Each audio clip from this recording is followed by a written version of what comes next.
everyone. Welcome to A New View. I'm Kim, and I'm here with Juji, Lee, and Shira.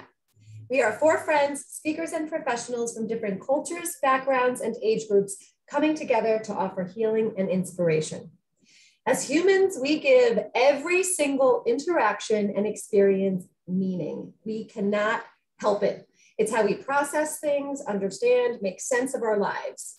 And I have to tell you, girls, I am so beyond excited to talk about this today because I learned about this concept in the Landmark Forum, and it literally changed my life. It hands down changed my life. I had never had awareness of this before, that we did this as humans. And when I looked back at all of the events in my life, let's say I was like broken up with when I was younger, or, even thinking of my skin issue, having psoriasis, every single interaction with a friend that didn't feel good, anything and everything, I created so much meaning.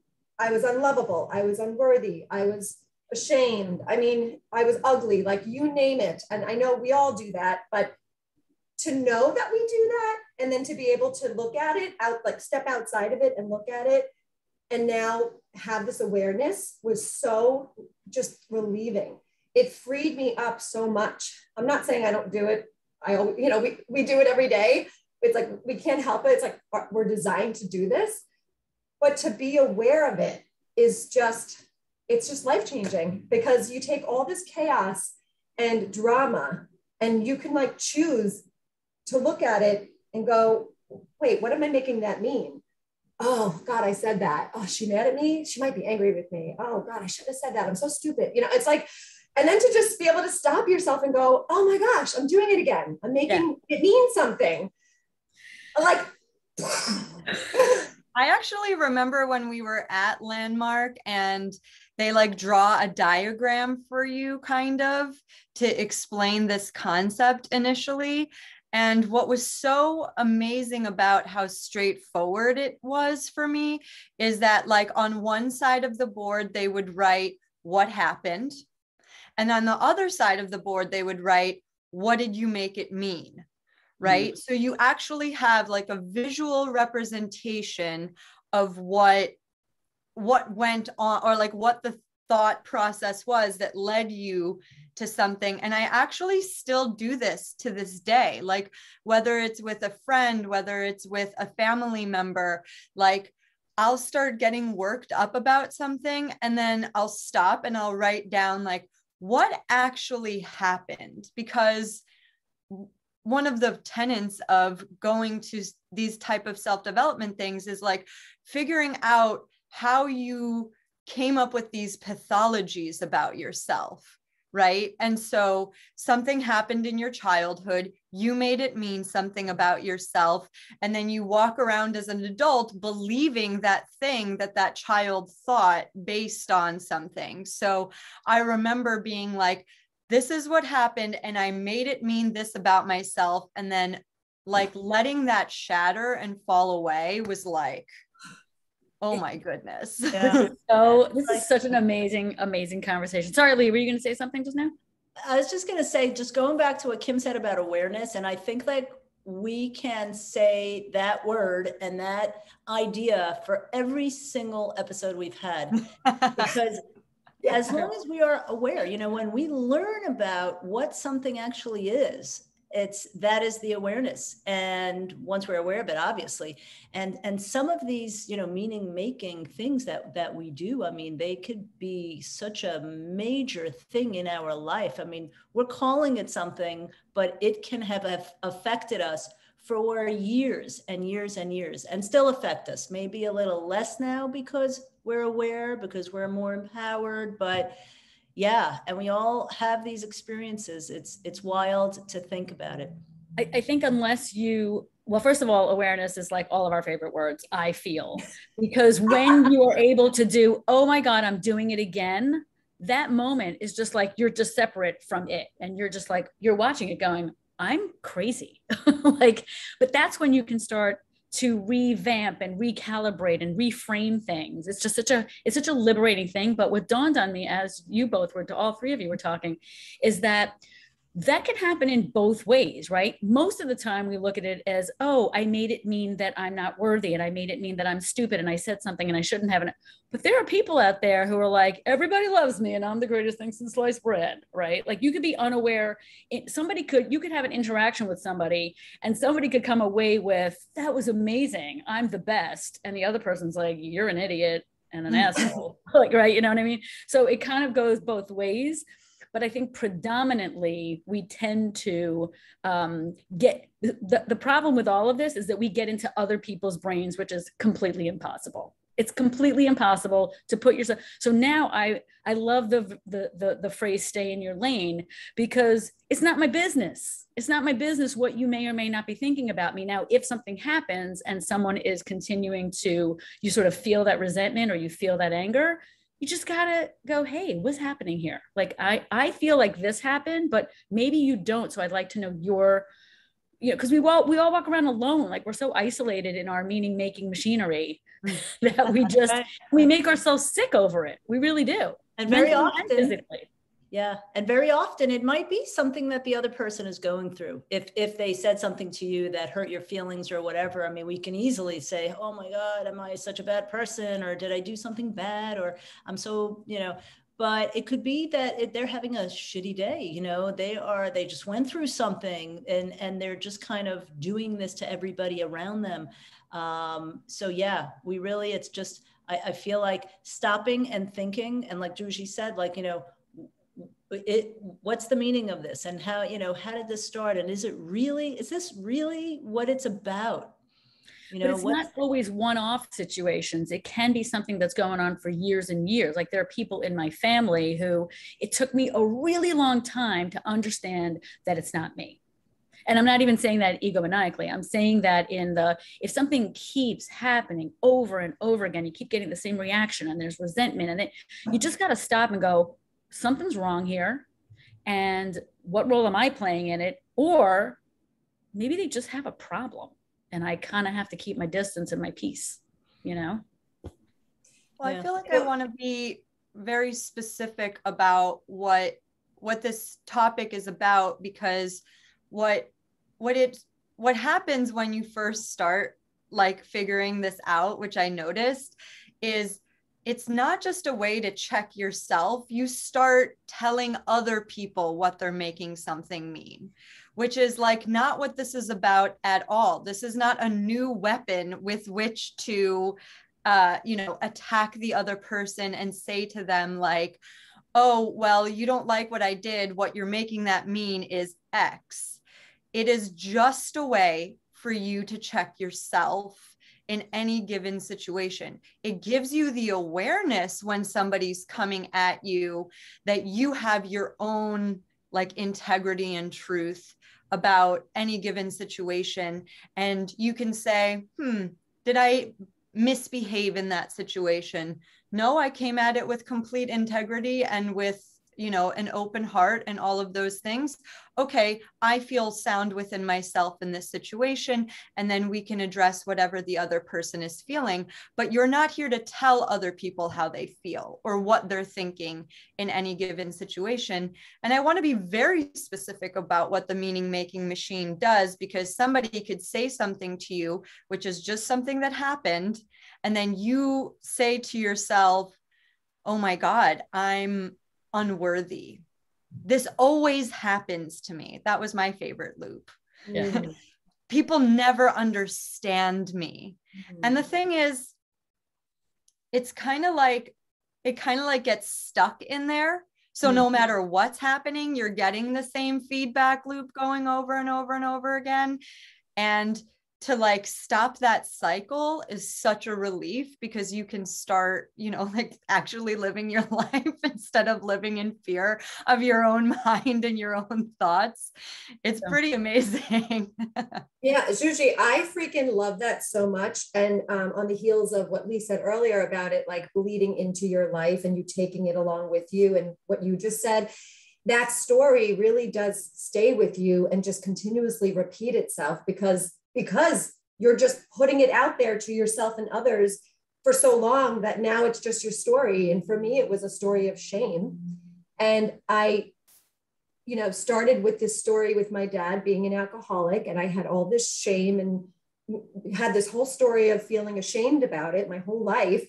And then that just bled into then now feeling this about my skin, or now feeling this about boys, or now it's like, and then I remember in workshops I did when I first started speaking, talking about creating our stories. And mine was one of shame from a young age. And I talked about that story, and it took me so long to like rewrite that story, because I learned about this, because I learned like I created that story. Like I gave all those things meaning, and it like dragged through my whole life. And there was this pattern of shame. So it just, for that to be like broken open, it's like, holy cow, you mean I can create my own story, whatever I want that to be. I just have to like catch it when I make something, like be aware and catch it when I make something. It's mind blowing. Like it really is. And I also wanted to say that, we always talk about things are a process. Like when you have an aha moment about something, because I've had like a few doozies in my life, I remember feeling at that moment of clarity that I was like, oh my God, life is just going to be so easy now because I'm so aware of everything. And like just the angels start singing, and you just feel so light and airy, and then something will happen that will just knock you right off kilter, and you're like, oh wait, and even that can make you make a meaning out of, see, and you just like bash yourself again.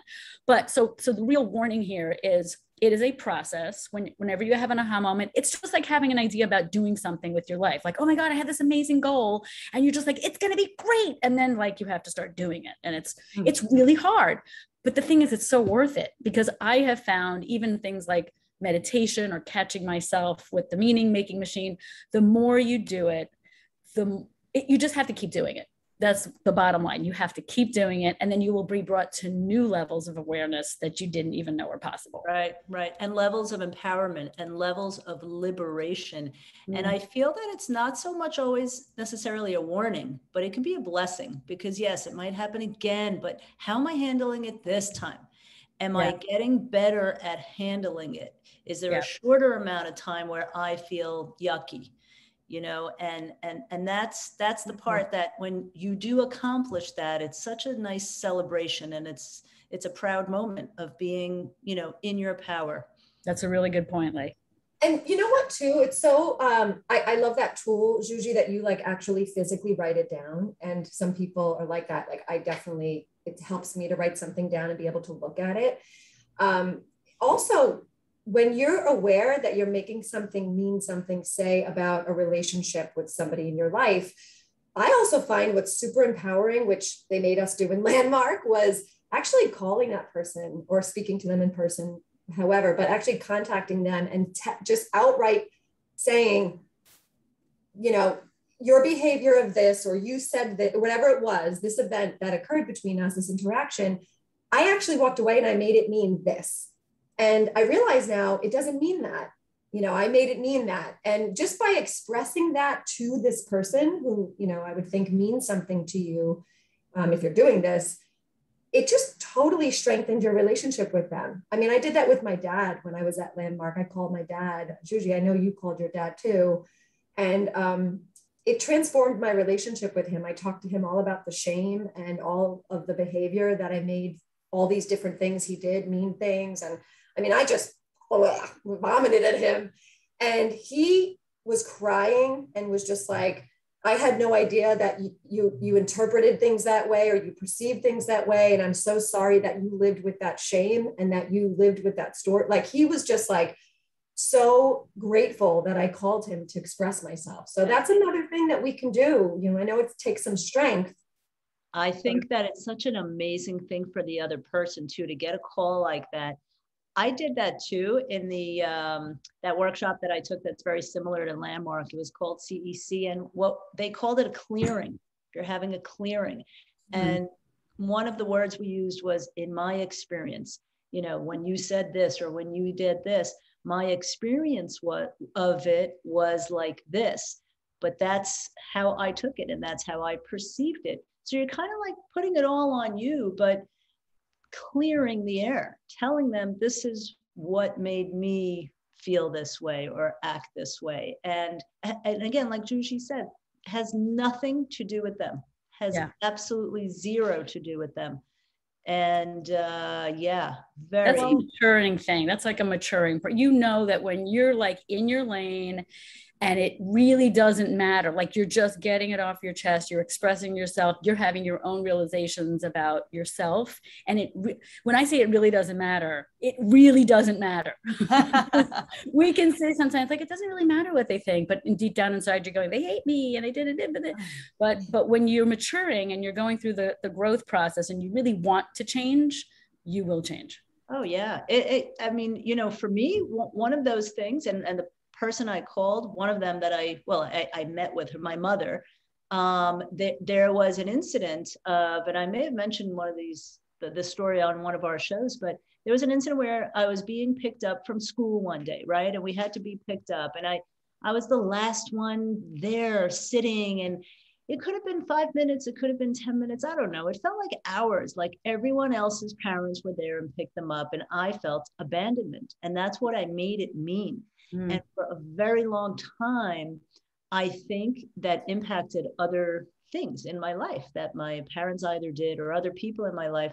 And until I realized, I became aware of like, wow, like here I am, an adult. I'm late to places sometimes, you know. I've not really often been late to pick up my own kid, but I might have been. And that's the impact that it had on me. And how silly and how, you know, unnecessary now that I know. Well, and I just want to say, like, what you just said, Lee, is so important, because what you made that mean became a truth in your mind, right? So when you call that other person and they say, you start being able to ask questions, you start being able to ask actual questions of that person instead of coming from a place of, I know the truth. I know the truth, and the truth is X. Because if you can recognize that you just, you know, your mind made that mean whatever it did, then you can come at it from a whole other angle and ask questions that you thought you knew the answer to. That was the biggest thing between me and my father when I finally called him after 5 years of not speaking to him.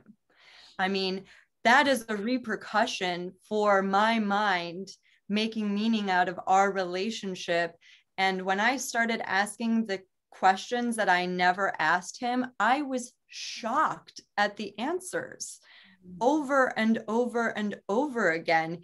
He clarified things for me that I had absolutely no idea about. And it took a long time. This wasn't just one conversation. You know, it's actually still ongoing, and it's been years since I did that workshop. So I truly believe that this is one of the biggest tools to strengthen any relationship, because when you stop assuming and you can start asking really heartfelt, deep questions and like actually getting to know the person. Like, we think we know our parents because they raised us, but when you start really asking questions about, like, you know, what they went through for the years that you weren't around, or even while you were, and like how they interpreted your relationship, you can be very pleasantly surprised by what you find, and it can create a type of intimacy and bond that, for me personally, I never thought I would have that kind of relationship with my dad. So it felt like a huge blessing to me to be able to do that. We're getting a little emotional right now because I hope I had the chance to do that with my son, because I think that he's made a lot of things mean things that they don't. And it makes my heart really heavy, because I want him to know me. You know, I want him to know me. And I know that there will be a time for that. because we've talked about this before, like we can't get into our children's head, just like our parents couldn't get into our head about our upbringing. It's our upbringing, it's personal. And so a lot of things may have happened that he misinterpreted. And, you know, because you guys know, I don't really have a relationship with him right now. And it just makes me super sad, but hopeful, because I've learned now not to make it mean something, because I have a better relationship with myself. And that's really a lot of our conversations tend to circle back to, well, how are you with yourself? Are you okay with yourself? And I am. But I do hope to have, you know, a stronger relationship with him at some point in the future. And Shira, you know, so many people in your situation would easily make it mean he hates me. He wants nothing to do with me. And they would just, whatever, you know, emotional defense mechanism they have of like, oh, he hates me, I'm done, blah, blah, blah. And Right. all it is like that story that Juji put so perfectly, like becomes your truth. And then you go away and then you don't have relationships with people. And all you're doing is you're preventing yourself from receiving love. Like that's all you're doing is like literally denying love because of these stories that we make up. Right, right. And Shira, I'm with you on that. But I wanted to go back with, you know, Juji, we're talking about your dad and asking questions. The whole thing with my mom is like, I didn't need to ask any questions at the time. It was more of my work. You know, it was me unfolding some of the things that were all messed up in my head about that meaning, what it meant. Because I started to do the work in terms of what she has gone through and where she brought us, you know, my parents, and how hard they have worked, and all of the good things that, and the intentions that she had for myself and my siblings.